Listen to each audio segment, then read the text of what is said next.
Dia maju berdua. Lalu si ayah menyuruh anaknya berdoa. Sok kamu berdoa, silakan. Si anak berdoa. Ya Allah, saya ini pengen ikut study tour. Tapi ini ya Allah, punya ayah pelit banget. 27.000 aja, mesti sholat dulu, mesti doa dulu. Itulah, mudah-mudahan nanti ayah ngasih. Terus doanya langsung ke Allah. Allah itu hidup, nggak pernah mati. Kalau ayah bilang masih mati, gimana? Ya Allah, tolong bayarin saya. Doanya langsung aja. Bayarin enggak pokoknya pergi gitu. Ya udah kayak gitulah, amin. Dialog terjadi. Ini ilmu loh, belum jadi hikmah. Kenapa? Belum jadi pengalaman buat si anak.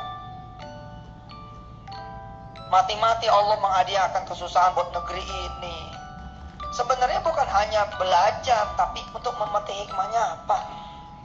Kalau tidak berhasil menemukan message, menemukan hikmah, maka kita akan terus-menerus dalam suasana belajar. Ya, belajar tentu baik adanya, tapi belajar terus juga ini masalah kalau kemudian tidak sampai ketemu madunya rasanya.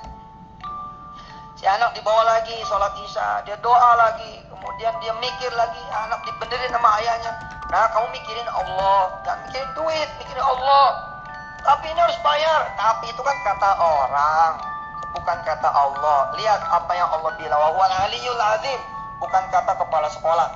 Tapi kata Allah, kalau Allah bilang berangkat, betapa banyak, berapa banyak orang yang bisa bayar nggak ikut karena sakit perut, karena orang tuanya meninggal, karena bis itu kemudian mogok. Anak mulai dapat ilmu nih, tapi masih ilmu nih, masih ilmu, belum jadi hikmah. Terus akhirnya sampai pagi anaknya dipanggil sama orang tuanya. Sini, berapa duit bayarannya? 27.000. Sudah, ini ada duit 27.000. Alhamdulillah. Jangan alhamdulillah dulu. Kamu bayarin teman kamu yang belum bayar study tour. Oh. Buat saya, urusan Allah. Oh. Urusan Allah. Sudah, nanti juga kamu tahu. Ya dah, cium tangan dia. Assalamualaikum, waalaikumsalam. Dia datang ke wali kelasnya. Assalamualaikum bu, waalaikumsalam. Ini saya mau bayar. Kebenaran emang kamu termasuk yang belum bayar. Tapi ini bukan buat saya. Loh, terus buat siapa? Siapa teman-teman saya yang belum bayar? Ya ada tuh, ada satu orang. Kata bapak, buat dia. Loh, kamu kan belum bayar. Jadi ya bu, saya malah nggak ngerti. Nggak ngerti, tugas kita belajar dulu. Nanti Allah yang ngasih pengertian. Dicatatlah namanya. Buat dia. Lu buat kamu gimana? Buat saya mah, kata bapak, urusan Allah katanya. Ya tapi nggak bisa. Walaupun kamu bayarin orang lain, tapi kamu nggak bayar, besok nggak bisa ikut lah. Apa-apa. Kata orang tua, bukan kata ibu, tapi kata Allah. Habis dengar Yusuf Mansur bapaknya ya. Ya begitu deh bu ya. Ya sudah, nanti besok ditunggu. Udah. Anaknya lapor lagi ke Allah, sholat duha. Ya Allah, sudah saya bayarkan sesuai dengan perintah dari orang tua. Ya Rabb, ku titipkan nasibku padamu ya Allah, supaya saya besok bisa berangkat study tour. Masih tetap ilmu, belum hikmah. Nggak ngerti apa maksudnya. Kadang-kadang seorang istri dicerai sama suaminya, seorang suami bercerai dari istrinya, seorang karyawan di PHK. Itu ilmu sebenarnya, tapi belum jadi hikmah. Begitu kemudian jadi hikmah, wa may yu'tal hikmata faqad utiya khairan katsiran. Barang siapa yang sudah diberikan hikmah, itu dia yang lebih gede daripada apapun. Si anak kemudian malam Sabtu tambah gelisah. Si bapak bilang, wa tawakkal 'alal hayyil ladzi la yamut. Beres, tenang. Nah, kamu insya Allah kalau takdirnya berangkat, pasti berangkat. Kalaupun tidak, maka itu takdirmu. Hari Sabtu, si anak ini tidak mandi, tidak pakaian sekolah. Kenapa? Karena dia tahu nggak bakal berangkat, belum bayaran. Si bapak bilang, kamu nggak bakal tahu kamu berangkat dan tidak sampai kamu jalan. Tapi pak, nggak ada tapi ya. Bismillah berangkat. Si ibu nih udah menangis. Dibilang sama ayahnya, ini anak terlalu kecil untuk diajarkan tauhid. Maka sekarang kalau kemudian menurunkan derajat tauhidnya ini kepada anak-anak yang masih ingusan istilahnya gitu, yang masih bocah, ini luar biasa. Dari kecil diajarin. Luqman mengajarkan anak-anak dari kecil tentang Allah Tuhannya siapa. Berangkat nih anak. Begitu berangkat ke sekolah, dia diajarkan zikir, kata ayahnya masuk dulu musola, sholat duha dulu, lapor sama Allah, terima kasih walaupun gak berangkat, saya sudah sampai musola, udah nyampe sekolah, nanti kan keajaiban dari Allah nak. Subhanallah. Dan benar, seperti yang diucapkan ayahnya, belum tentu yang punya duit berangkat, dan belum tentu yang tidak punya duit tidak berangkat. Di absenlah satu-satu naik bis, Anak yang kemarin berdoa pagi, siang, sore, malam di hari terakhir dan dia bersedekah, alhamdulillah tidak diperkenankan berangkat. Dia nggak ikut berangkat. Sampai sini belum dapat tetap hikmahnya. Mungkin dia masih berotak, masih ngelawan. Begini nih, kalau doa soal begini nih nasibnya. Tapi benar, belum nyampe ujung.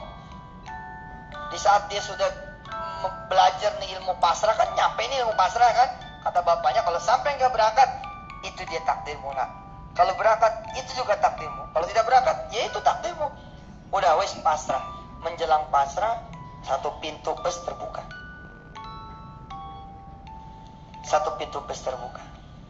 ada ketua kelas turun. Dia nyamperin nih anak, Masya Allah kamu nggak ikut naik bus? Ya begitu dah. Gitu gimana? Nggak punya duit ya? Buat bayar? Ada sih kemarin itu, tapi ya begitu dah. Aku buat. Oh, jadi sekarang nggak bayar nih? Iya nggak bayar. Oh. Ya sudah, jagain sekolah ya. Assalamualaikum.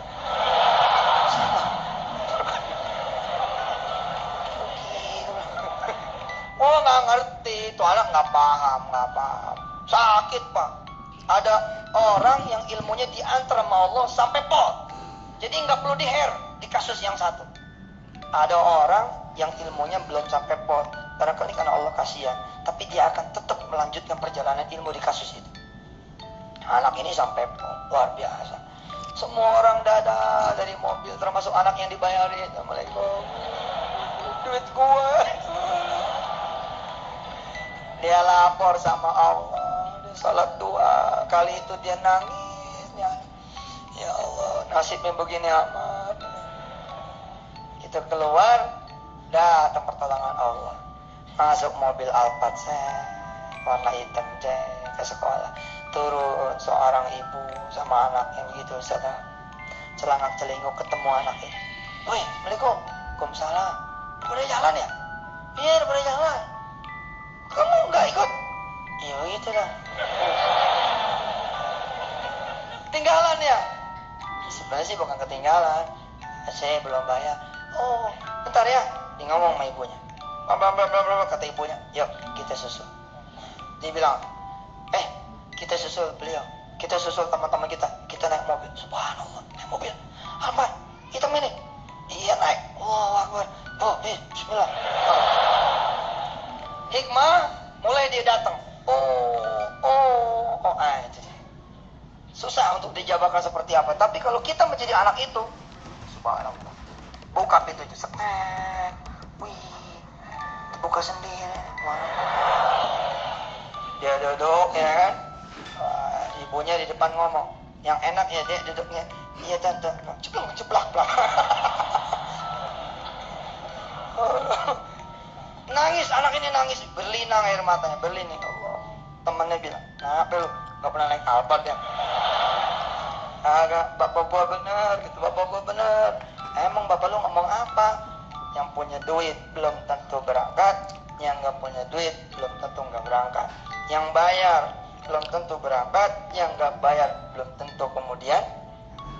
Dan subhanallah dia juga belajar satu hal yang tidak diajarkan oleh ayahnya, oleh ibunya apa? Di kilometer 39 mampir dia, kencing, woi ibunya neteng makanan ini, makan subhanallah, nangis lagi anak ini, masih kecil kelas 5 nangis ya. Kenapa nangis? Karena lagi ngebayangin teman-teman yang 27.000 rotinya dibagi 4. Ibunya bapaknya ngitung, kata bapaknya kalau anak kita ibu pulang di jam 9 berarti dia gagal pergi, tapi mudah-mudahan dia ketemu Allah. Tapi anaknya nggak pulang. Pulang jam 9 malam. Subhanallah. Assalamualaikum. Bus lah. Waalaikumsalam. Ada talas, ada singkong, ada macam-macam bawahnya. Subhanallah, anak ayam, masya Allah, cerita. Dia mau mandi dulu tuh cerita. Habis cerita, kata bapaknya gini, sudah, sip, bagus. Akhirnya berangkat kan? Subhanallah ya, berangkat. Sudah, besok pagi berangkat seperti itu lagi. Allah, doa. Tidak ada bayaran. Allah, doa. Si anak kemudian berbekal itu hikmah, dia kemudian mengembangkan dia punya ilmunya sendiri. Nah, itulah dia posisi ilmu dan hikmah. Tapi tidak akan dapat hikmah itu kalau kemudian ilmunya juga tidak dipelajari dan dia tidak bergerak.